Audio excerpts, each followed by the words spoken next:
కోట్లాది మంది హిందువులు భగవద్గీతపై విశ్వాసంతో భగవద్గీతలోని సారాంశాన్ని అనుసరిస్తూ జీవన విధానాన్ని కొనసాగిస్తున్నారని, ఇలాంటి సందర్భంలో టీటీడీ పాలక మండలి సభ్యులు ఎంఎస్ రాజు చేసిన వ్యాఖ్యలను బీజేపీ టీటీడీ బోర్డు సభ్యులను భానుప్రకాష్ రెడ్డి తీవ్రంగా ఖండించారు. భగవద్గీత వల్ల ఎటువంటి ఉపయోగం లేదని ఎంఎస్ రాజు మాట్లాడడాన్ని భానుప్రకాష్ రెడ్డి తీవ్రంగా తప్పుపట్టారు. వెంటనే ఆయన మాటలను వెనక్కి తీసుకోవాలని డిమాండ్ చేశారు. కోట్లాది మంది భగవద్గీత నేటికి శ్రీకృష్ణ భగవానుడు అర్జునుడికి ఉపదేశించి దాదాపు 5125 సంవత్సరాలు నేటికి మనం పూర్తి చేసుకున్నాం.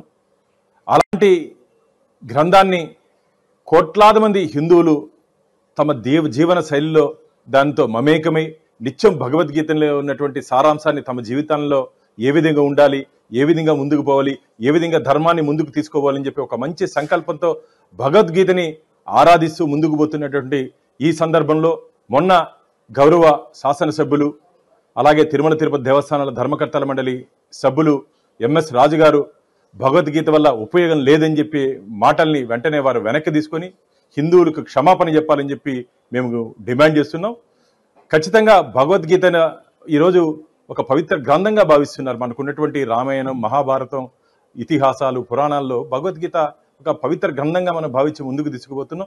శ్రీకృష్ణుడు బోధించినటువంటి ఆ గ్రంథం ఈరోజు ప్రపంచవ్యాప్తంగా కేవలం హిందూ దేశంలోనే కాకుండా ప్రపంచవ్యాప్తంగా సునీతా విలియమ్స్ అంతరిక్షంలోకి వెళ్లే సమయంలో కూడా భగవద్గీతని గణేష్ ప్రతిమని వారు తీసుకొని వెళ్ళారని చెప్పి మనం చదవడం జరిగింది.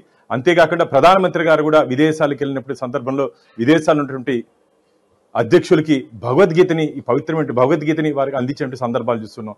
అలాంటి భగవద్గీత పట్ల ఇంత అవహేళనగా మాట్లాడడం ఇది మంచిది కాదు. వారు వెంటనే ఈ మాటలు వెనక్కి తీసుకోవాలని చెప్పి మేము వారిని డిమాండ్ చేస్తున్నాం.